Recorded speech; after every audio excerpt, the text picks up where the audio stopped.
Saudara lihat di layar, gempa bumi menghancurkan bangunan sekitar 10.000, ambruk seperti kertas tisu. Sebelum abad ke-16, orang beranggapan bahwa matahari mengelilingi bumi, saudara. Shalom saudara terkasih dalam Tuhan Yesus Kristus. Salam jumpa bagi saudara sekalian dimanapun saat ini berada di seluruh Indonesia.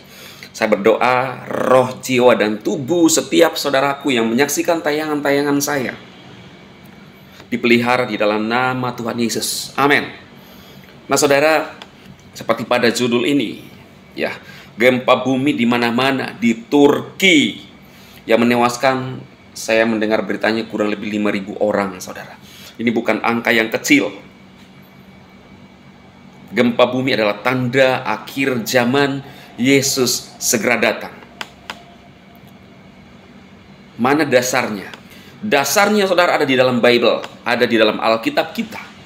Segala sesuatu yang tertulis di dalam Alkitab, baik itu perjanjian lama sampai perjanjian baru, semua akan digenapi. Tidak ada yang tidak akan digenapi. Kita lihat di dalam Matius pasal 24. Saudara bisa baca keseluruhan dari ayat 3 sampai ayat yang ke-14, saudara. Di sana tanda akhir zaman, permulaan penderitaan. Kita baca ayat 7 saja. Sebab bangsa akan bangkit melawan bangsa dan kerajaan melawan kerajaan, akan ada kelaparan dan gempa bumi di berbagai tempat. Ya. Tidak lama berselang setelah Turki yang meluluhlantakkan gedung-gedung pencakar langit di Turki dan merenggut banyak nyawa. Di Maluku pun terjadi. Ini adalah tanda akhir zaman. Saudaraku, apa yang harus kita lakukan? Buat saudara-saudara yang percaya kepada Kristus, kita harus tetap teguh iman kita. Tidak ada cara lain. Bahkan kalau saudara baca dari perikop ini, ya, itu mengerikan, saudara. Akan terjadi peperangan, akan terjadi kelaparan, akan muncul nabi-nabi palsu, penyesat-penyesat, dan sekarang semakin marak. Bahkan mungkin ada yang akan diserahkan kepada pengadilan, padahal tidak bersalah, difitnah karena nama Yesus. Semua tercatat, saudara. Dan ini pasti digenapi. Saudaraku, kalau kita mengalami penderitaan seperti itu, satu hal yang saya ingin pesankan kepada saudara, tetap percaya, bertahan sampai kepada kesudahannya. Ya. Dengan iman, saudara. Bahkan kalau kita menggunakan logika kita untuk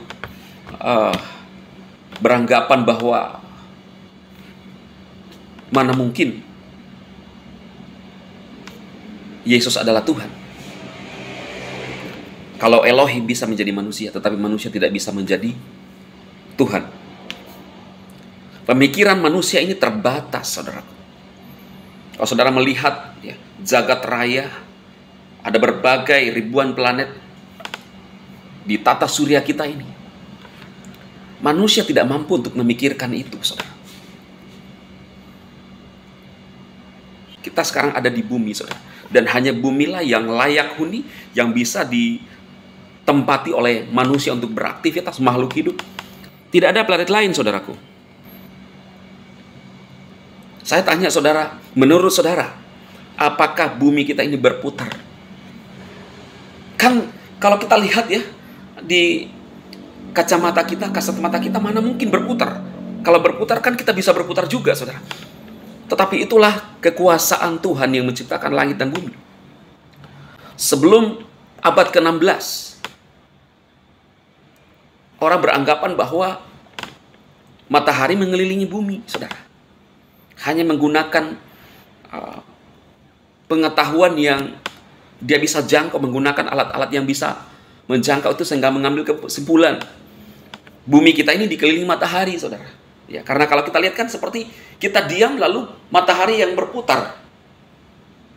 Tetapi tahukah saudara, setelah abad 16 ke atas, abad 17, teknologi menemukan, bahkan orang sekarang udah bisa jalan-jalan ke bulan, dan menemukan bahwa ternyata bumi lah yang mengelilingi matahari. Kalau kita hanya menggunakan pemikiran kita secara manusia, akal sehat kita yang ada sekarang, kita diam saja, maka ada matahari yang mengelilingi itu. Jadi kalau saudara berpikir Elohim tidak mungkin jadi manusia, atau yang saudara biasa katakan Allah tidak mungkin jadi manusia, itu tidak mungkin, saudara. Karena menurut saya, Elohim yang maha kuasa yang menyusun planet-planet di tata surya kita begitu rupa dan tidak jatuh begitu, saudara. Itu sebabnya Alkitab berkata, kita harus punya iman.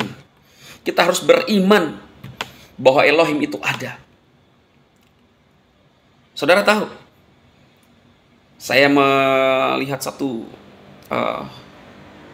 informasi. Ada sebuah planet di mana saya lupa namanya, saudara. Di mana kalau kita berada di planet itu, maka perhitungan hari dengan yang ada di kita ada di bumi itu berbeda, saudara. Bisa misalnya 10 tahun di planet itu baru 10 tahun. Kita sudah ribuan tahun, saudara. Itu faktor bagaimana kedekatan terhadap matahari. Bagaimana kita bisa mau memikirkan tentang Tuhan? Teori-teori ini adalah penemuan ilmuwan, saudara. Dimana kalau kita berada di planet tertentu, maka perbandingan dengan yang kita ada di bumi itu bisa berbanding sangat besar perbandingan untuk jumlah hari. Di dalam Alkitab, saudara, dikatakan bahwa bagi Tuhan satu hari kita sudah bisa 1000 tahun. Kita tidak bisa menyelami pikiran Tuhan, saudara. Hanya dengan imanlah. Dan saya sampaikan firman Tuhan kepada saudara bahwa ini adalah tanda-tanda akhir zaman. Dan di dalam kitab Daniel dikatakan, siapa yang didapati namanya di dalam kitab kehidupan, itu akan diselamatkan. Kitab apa itu, saudara? Kitab yang ada di dalam kitab kehidupan. Karena itu, saudaraku, pastikan saudara ada namanya di dalam kitab kehidupan. Pada saat Yesus menyatakan dirinya, maka saudara didapati namanya dalam kitab itu. Bagaimana caranya supaya saudara ditulis namanya? Percaya kepada Yesus. Loh. Kok bagaimana mungkin malaikat bisa menulis sekian banyak ribuan miliaran penduduk bumi? Saudara, itu saya katakan tidak bisa kita menggunakan logika kita, hanya dengan iman. Kalau kita menggunakan logika kita untuk memikirkan alam jagat raya ini, maka mungkin kita akan berkata tidak ada Tuhan. Tetapi dengan imanlah kita sebagai orang percaya, kita harus tahu bahwa dengan iman kita, maka dunia ada, diciptakan oleh Elohim. Biarlah firman ini, saudara, menolong saudara, menguatkan saudara untuk tetap kuat di dalam Yesus. Tuhan memberkati. Amin.